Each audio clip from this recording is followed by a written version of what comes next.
Hello friends, welcome to savage point. நான் உங்கள் ஏஸ்கேர்ஸ். இன்னைக்கு இந்த டாப்பிக்கில் அதை பற்றி பார்க்க போகிறோம்னா, ஜுஜுட்சு கைசன் சாப்டர் 261க்கான ஒரு சில பிளாட் லீக்ஸ் எப்பயும் போல சோஷியல் மீடியாவில் கிடைக்க ஆரம்பிச்சிருச்சு. இன்னும் கூடிய சீக்கிரம் பார்த்தீங்கன்னா 261 பார்க்க போகிறோம். அது இன்னும் 2 நாளில் தேர்ஸ்டே மார்னிங் பார்த்தீங்கன்னா எப்பயும் போல கிடைக்க ஆரம்பிச்சிடும். அதுலேயும் முக்கியமாக 260 எண்டில் கோஜோ வர போகிறாரு அப்படின்ற மாதிரியான ஒரு விஷயத்தை கொடுத்து முடிச்சது பார்த்தீங்கன்னா இப்போ அடுத்து வரக்கூடிய அந்த ஒரு மாங்காக்கு ஒரு மிகப்பெரிய எதிர்பார்ப்பே மக்கள் மத்தியில் எழுப்பியிருக்கு.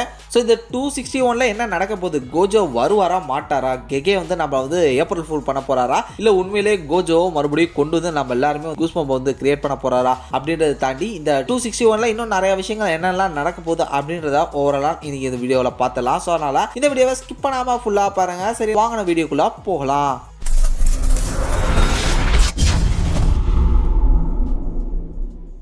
ஃபர்ஸ்ட் ஆஃப் ஆல் வந்திருக்கக்கூடியது கோஜோவா இல்லை கோஜோ இல்லையா அப்படின்றத நம்ம பார்த்துலாம். அந்த மாங்கா பேனலோட லாஸ்ட் ஷார்ட்ல கிட்டத்தட்ட பார்க்கும்போதே தெரிஞ்சிருச்சு அது கோஜோ தான். பிகாஸ் அது 6 ஐ தான். அது கிளியர் கட்டாவே நமக்கு தெரியுது. அவரோட ஹேர் ஸ்டைல் தான் சேம் ஐ. அது நம்மளால கிட்டத்தட்ட கன்ஃபார்ம் பண்ணிடலாம். அதுல எந்த விதமான சந்தேகமும் இல்லை. பட் கோஜோ வராரா இல்லை ஹாலுசினேட் பண்றாரா அப்படின்றத பார்த்தீங்கன்னா இப்போ லாஸ்ட் ஒரு 4 டேஸா சோஷியல் மீடியாவில் போயிட்டு இருக்கக்கூடிய டாக். அது என்னன்றதை நம்ம பார்க்கலாம். ஃபர்ஸ்ட் ஆஃப் ஆல் கோஜோ வராருன்னா அது எப்படி வரதுக்கான வாய்ப்புகள் இருக்கு, கோஜோ வரதுக்கான சான்சஸ் அண்ட் அதுக்கான அறிகுறிகள் என்னென்ன அப்படின்றத பத்தி நான் ஆல்ரெடி நம்ம சேனல்ல நிறைய பேசியிருக்கோம். பட் இருந்தாலுமே எனக்கு தெரிஞ்சு அவர் வரதுக்கான ஒரு லாஜிக்கல் பாயிண்ட்னா அது அவரோட பாடியை யூஇ டெலபோர்ட் பண்ணிட்டாரு அப்படின்றத ஒரு விஷயத்தை பார்த்தீங்கன்னா கெகே ஆல்ரெடி ஃபியூ மோர் சாப்டர்ஸ்க்கு முன்னாடியே மென்ஷன் பண்ணது ஒரு நல்ல விஷயம். அப்படி பார்க்கும்போது கோஜோ அதன் மூலமா தான் வந்திருக்க வாய்ப்பு இருக்கு. ஏன்னா சுக்குனா நம்ம கோஜோவை அட்டாக் பண்ணதுக்கு அப்புறம் உடனடியே யூஇ உள்ள நம்ம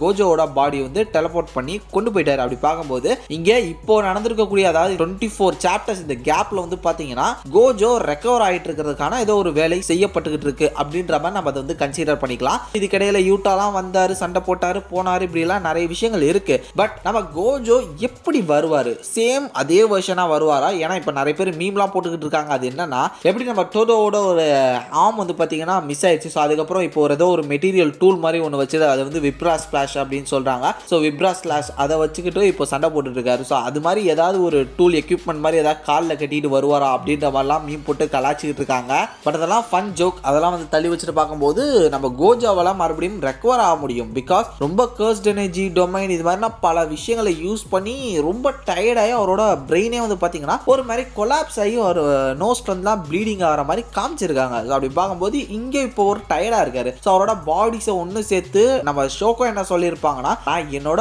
பிளட்டை கர்ஸ்ட் எனர்ஜியா மாத்துவேன் அப்படின்ற மாதிரி சொல்லியிருக்காங்க. மேபி அவங்களோட பிளட் இல்ல ஏதாவது ஒரு பிளட்டை பார்த்தீங்கன்னா கர்ஸ்ட் எனர்ஜியா மாத்தி அதன் மூலமா நம்ம கோஜோ ரெக்கவர் பண்றதுக்கான ஏதாவது ஒரு வேலைகளை இறங்கியிருக்கலாம். பிகாஸ் இப்போ ஜுஜுட்சு ஹைல பொறுத்தவரையும் ஒரு பெஸ்ட் மெடிக்கல் ஆஃபீஸர்னா அது ஷோகோ தான். ஸோ அவங்க தான் பார்த்தீங்கன்னா இப்போ எதனாலுமே கிரிட்டிக்கல் பொசிஷன்ல இருக்கக்கூடிய யாரா இருந்தாலுமே ட்ரீட்மெண்ட் பண்ணக்கூடிய ஒரு சுச்சுவேஷன்ல இருக்காங்க. ஆல்ரெடி நம்ம யூட்டா பெட்ல படுத்திருக்காரு, கோஜோ இருக்காரு, குசகாபே இருக்காரு. ஒவ்வொரு ஆளா பார்த்தீங்கன்னா ரெடி பண்ணி இப்போ அனுப்புற வேலையில தான் ஷோகோ இருக்காங்க. இப்போ வந்திருக்கக்கூடியது கோஜோ அப்படின்னா கண்டிப்பா சுக்குனா செத்தாரு. பிகாஸ் ரெக்கவர் ஆகி வந்திருக்காரு. ஐ மீன் ரெக்கவர் ஆகி வந்தாதா அப்படின்றத நம்ம ஃபுல் பாடி பார்த்தா தான் தெரியும். இப்போதைக்கு கண்ணை மட்டும் தான் காமிச்சிருக்காங்க. மேபி கமிங் சாப்டர்ல பார்த்தீங்கன்னா அவரோட ஃபுல் பாடியை காமிக்கும் போது ஏதாவது தையல் போட்டுருக்கலாம் நம்ம கெஞ்சாக்கு மாதிரி. ஸோ தெரியல.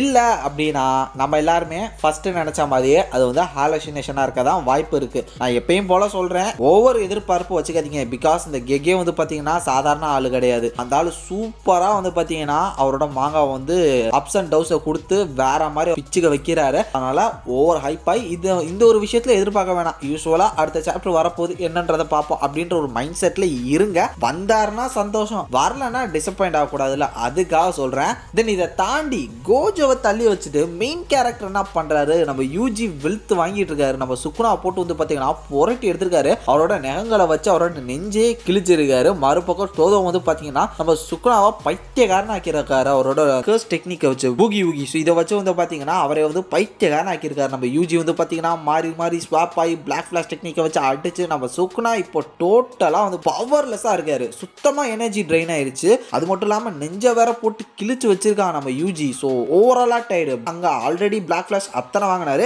இப்போ ஃபைனல் சாப்டர்லயும் பார்த்தீங்கன்னா ஒரு பிளாக் ஃபிளாஷ் வாங்கியிருக்காரு. ஸ்டில் இன்னும் மாக்கிலாம் இருக்காங்க. மாக்கி யூஇ இவங்கெல்லாம் இருக்காங்க. நம்ம டோதோ வந்து பார்த்தீங்கன்னா அவங்கள சுக்குனாவோட டொமைன்லேருந்து பத்திரமா வெளியே அமிச்சிட்டேன் அப்படின்ற வேற சொல்லியிருக்காரு. அப்படி பார்க்கும்போது அவங்களும் பின்னாடி பேக்கப்பில் ரெடியாக தான் இருக்காங்க. இதை தாண்டி யூட்டா வருவாரா அப்படின்ற ஒரு கேள்வியும் நமக்கு இருக்கு. பட் ஆல்ரெடி போன சாப்டரோட எண்ட்லேயே வந்து பார்த்தீங்கன்னா அது யூட்டா தான் அப்படின்னு சொல்லக்கூடிய ஒரு ஃபேன் தியரி ஒன்று ஓடிட்டு இருந்தது. பிகாஸ் யூட்டா வந்து பார்த்தீங்கன்னா நம்ம கோஜோவோட கிளானுக்கு சம்மந்தப்பட்டவர் தானே, அதனால நம்ம கோஜோட அந்த 6i எடுத்து இவருக்கு இம்ப்ளான்ட் பண்ணியிருக்காரு. ஸோ அதனால இப்போ வந்து யூட்டா 6iயோட வராரு அப்படின்ற மாதிரி ஒரு ஃபேன் தியரி ஒன்று தனியாக போயிட்டு இருந்தது.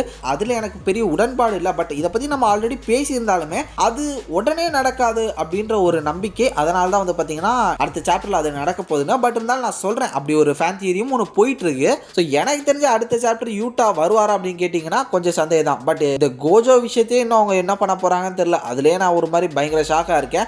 ஓவராலாக என்ன சொல்கிறாங்கன்னா கமிங் சாப்டர் வந்து ஒரு பயங்கரமான சாப்டராக இருக்கும். அதாவது கோஜோ வந்தாலும் சரி கோஜோ வராட்டியும் சரி அந்த ஒரு சாப்டர் வந்து பார்த்தீங்கன்னா பயங்கரமாக இருக்க போதான். லைக் இப்போ யூஜி வந்து அவரோட பீக்கில் இருக்காரு. இதை தாண்டி சுக்குனா வந்து பார்த்தீங்கன்னா வீக்கில் இருக்க மாதிரி தெரியலாம். பட் மேபி என்னதாவது ஒன்று அவர் பண்ணலாம். கேக்கே உடனடியாக ஒரு பவர்ஃபுல்லான ஃபார்முக்கு போகிற மாதிரி காட்டலாம். இல்லை இவ்வளோ நேரம் நீங்கள் சண்டை போட்டு இருக்கிறது சுக்குனாவே இல்லை அப்படின்னு சொல்லிட்டு நமக்கு வந்து ஷாக்கை கொடுக்கலாம். இல்லைனா உராமை உள்ள பூந்து நம்ம சுக்குனாவை தூக்கிட்டு அங்கேருந்து எஸ்கேப் ஆகலாம். இப்படி எஸ்கேப் ஆனதுக்கப்புறம் சுக்குனா போயிட்டாரு அப்படின்ற மாதிரி இதை முடிச்சு ஒரு டைம் ஸ்கிப்பிங் நடந்து மறுபடியும் ஒரு வேர்சஸ் நடக்குது அப்படின்ற மாதிரி கூட கொண்டு போகலாம். எனக்கு தெரிஞ்சு அப்படி கொண்டு போனால் சூப்பராக இருக்கும். நம்ம சுக்குனா இப்போ அடி வாங்கி செம்ம ட்ரெயின்டாக இருக்காரு. அவரோட எனர்ஜியே இல்லை, ஒரு வீக்கான ஸ்டேஜில் இருக்காரு. இந்த டைமில் உராமை உள்ள பூந்து நம்ம சுக்குனாவை எப்படியாவது எஸ்கேப் பண்ணி கூட்டு போயிட்டாங்கன்னா இதுக்கிடையில ஒரு டைம் ஸ்கிப்பிங் நடந்தால் நல்லா இருக்கும். அந்த ஒரு சிட்டி எப்படி ரெக்கவர் ஆகுது, மறுபடியும் சாசர்ஸ் ஒன்று சேர்ந்து அவங்க எப்படி அதுக்கு வந்து தயாராகிறாங்க, சுக்குனா அதுக்கப்புறம் மறுபக்கம் அவன் எப்படி ரெடி ஆகிட்டு இருக்கான். இது மாதிரி ஒரு கேப் விட்டா நல்லா இருக்கும். எனக்கு கேட்டிங்கன்னா தொடர்ந்து பேட்டில்னே போய் ஒரு மாதிரி பைத்தியம் பிடிக்குது. இந்த மாதிரி ஒரு